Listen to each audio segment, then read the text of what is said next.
আজি ভিডিঅ'টো আৰম্ভ কৰিছোঁ ৰাতিপুৱাৰ পৰা দেখিছানে। আজি আমাৰ নতুন ফেমিলি আহিছে, ছাগলী পোৱালি জন্ম দিছে। ৰাতিপুৱা ভাগতে দিছে দেই। আৰু ইফালে আকৌ মই গাহৰি দানা বনাবলৈ ইয়াত জুই ধৰিছোঁ। মানে চৌকাটো যিহেতু বাহিৰত আছিলে, বৰষুণ পৰি আছিলে। আজিতো পৰা নাই, কিন্তু আগতে পৰি আছিলে, সেইটো কাৰণে বেয়া হৈ আছে। আৰু যিহেতু বাহিৰতে বনাওঁ, মই কচু মানে উহাই আৰু কিবাকিনি দানা পানী উহাওঁ। ইফালে আকৌ এয়া মই কি বস্তু মেলিছোঁ আপোনালোকে গম পাইছেই চাগে। এইফালে আকৌ ৰাতিপুৱাই ধুমকৈ গাহৰিকেইটা দানা দি লৈছোঁ। আৰু ৰ'দটো যে ইমানখিনি মানে ওলাইছে, একদম 9-10টা বাজে যেন লাগিছে, কিন্তু নহয়, ৰাতিপুৱা 5টা বাজিছে। আৰু গাহৰিখিনি ধুমকৈ দানা পানী দি লৈছোঁ। ইয়াত আছে সৰু সৰু 3টা গাহৰি, জেউৰা বান্ধি এনেকৈ থোৱা হৈছে গঁৰালত। গঁৰালটো কিন্তু আগতে ভালে আছিলে, মই কিন্তু ইয়াত নবনাওঁ বুলি ভাঙি দিলোঁ মই। আৰু এতিয়া নিজে পস্তাইছোঁ। আৰু এতিয়া বাঁহৰে ধুনীয়াকৈ দেউতাই বনাই দিছে। ইফালে আকৌ মই গাহৰিকেইটাক দানা দি দিছোঁ। দানা আজি অলপ কম আছে, 2 বাল্টিংহে। আৰু ইফালে আকৌ আজি যিহেতু দেওবাৰ, ল'ৰাকেইটা চোলা কাপোৰকেইটা স্কুলত ধুই দিওঁ বুলি ভাবিলোঁ। চোলা কাপোৰখিনি ধুনীয়াকৈ ওলাই লৈছোঁ, ধুই দিওঁ। আৰু চোলা কাপোৰৰ ধুলোঁ। আৰু ইফালে আকৌ ল'ৰাটোকো গা পা ধুৱাই দিলোঁ, মই ধুই ল'লোঁ। যিহেতু ৰাতিপুৱাৰ পৰা যি গৰম দিছে, আৰু তাকো ধুনীয়াকৈ ষ্টাইল কৰি দিছোঁ, অলপ চাফ চিকুণ কৰি দিছোঁ। গৰমত নিজে থাকিবলৈ ভাল লগা নাই দেখি তাই আকৌ ধুৱাই দিছোঁ। আৰু আজি সিহঁতৰ মাষ্টৰ আহিব, আচাৰ্য, আমাৰ ঘৰতে টিউশ্যন ল'ব। আৰু ইফালে আকৌ ছাগলী পোৱালিটোক তাই আকৌ এয়া খেলিছে। মতা না মাইকী কৈছে, কিন্তু মতাহে দিলে, মাইকী দিব বুলি ভাবিছিলোঁ। কিন্তু ইমান ধুনীয়া কালাৰ, আপোনালোকৰ ভাল লাগিছেনে বেয়া লাগিছে আপোনালোকে কমেণ্টত জনাব দেই। আৰু ল'ৰাটোৱে কৈছে এইটো ছাগলী বোলে তাই ল'ব বোলে দেই, যিহেতু মতা, সেইটো কাৰণে। আৰু ইফালে আকৌ মায়ে আৰু মই ছাগলীটোক ধৰি ধৰি গাখীৰ খুৱাই আছোঁ, খুৱাবলৈ বিচৰা নাই। ইফালে আকৌ ইয়াত দানাটো সিজি গ'ল। ইয়াত মই চাউল দি এনেকৈ বনাই আছোঁ। এতিয়া ধুনীয়াকৈ লৰাই দিছোঁ, চাওকচোন কি ধুনীয়াকৈ সিজি গ'ল। পানীটো সৰহকৈ দিছোঁ, কাৰণ ইয়াত মই টুকুৰা দিম। এয়া চাওকচোন সৰিয়হ কি অৱস্থা, কেঁচা যিহেতু ফালিছে। এইফালে টুকুৰা দি দিছোঁ মই ইয়াতে ঢালি। এনেকৈ গাহৰিকেইটাক খুৱাব লাগিব। আৰু এয়া চাওকচোন, জুইৰ ওচৰত থাকি গোটেই একদম ঘামি বুৰি অৱস্থা নাই।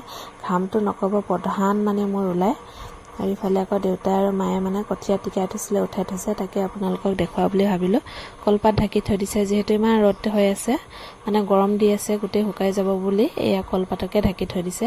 অলপমান পাছত নি এনেকৈ দেউতা আৰু মায়ে পেলাব। এতিয়া হাল মাৰি আছে বাৰু। আৰু এতিয়া মই ঘৰলৈ গৈ আছোঁ। ইফালে আকৌ এয়া দেউতাই কঠীয়া পেলাবলৈ কলগছ এজোপি কাটিছিলে, সেইটো কাৰণে মই ভাবিলোঁ এই কলগছ পাতখিনি এনেহে পেলনি যাব, সেইটো কাৰণে ভাবিলোঁ মই গাহৰিকেইটাকে দি দিওঁ।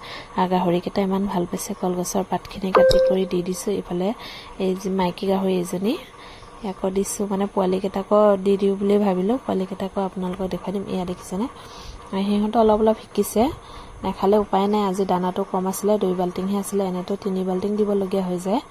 সেইটো কাৰণে সিহঁতক ইটো সিটো খুৱাই অলপ পেট ভৰাইছোঁ। ইফালে আকৌ মই ভাবিলোঁ কচুকে অলপ কাটোঁ, যিখিনি দানা বনাইছোঁ সেইখিনি নোজোৰে, সেইটো কাৰণে কচু কাটিবলৈ হ'লে। এইখন হৈছে আমাৰ বাৰী, ইয়াতে এতিয়া মই কচু কাটিম। আৰু পূৰা কচু কাটিবলৈ ৰেডি হৈ লৈছোঁ দেই।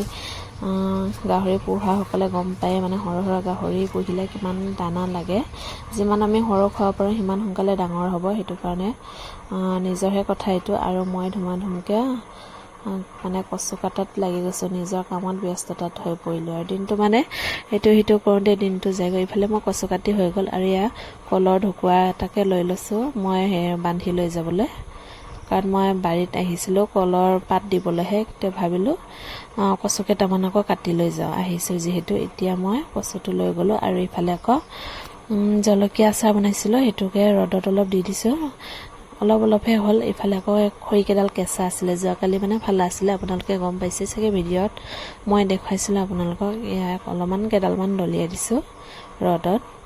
আৰু ৰ'দটো ইমান দিছে যে একদমবাৰে 2 দিনতে শুকাই যাব যেন লাগিছে, কিন্তু শুকাই নে নুশুকাই নাজানো। ইফালে আকৌ পঁয়ত্ৰী ছাগলীজনীক পানী অলপ আনি দিছোঁ, যিহেতু কতহি ওলাই যোৱা নাই। আৰু ইফালে সন্ধিয়া হৈ গ'ল। সন্ধিয়াত আপোনালোকক মই দেখুৱাওঁ বুলি আজি ভাবিলোঁ মানি বক্স নে কি কয় নাজানো, কিন্তু মই পইচা থৈ আছোঁ। বেছিকৈ থোৱা নাই, 200 টকা, 50 টকা, 500 টকা, যেনেকুৱা তাত আছে সেইটো কাটি কাটি গ'লেই হ'ল।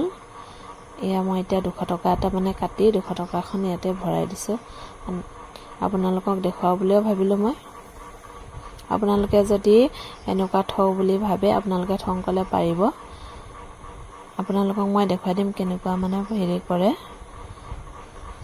কিমান মিনিমাম মানে কিমান ইয়াত জমা হয় এয়া দেখিছানে ইয়াত হ'ব 1 লাখ টকা জমা হ'ব মানে গোটেইখিনি যদি আপুনি থবলৈ পাৰে মানে 1 লাখ টকা জমা হ'ব আৰু ইয়াত মানে কলমৰ দি মই দাগ দি মানে থৈ গৈছো আৰু মই থৈছিলো কেইটামান বেছি হোৱা নাই কিন্তু অলপমানহে থোৱা হৈছে এই চাকচোন মই কলমৰ দি দাগ দি থৈ গৈছো 100 টকা 50 টকা 200 টকা এনেকুৱা মানে যিমানে পাৰো থৈ যাব পাৰে আপোনালোকে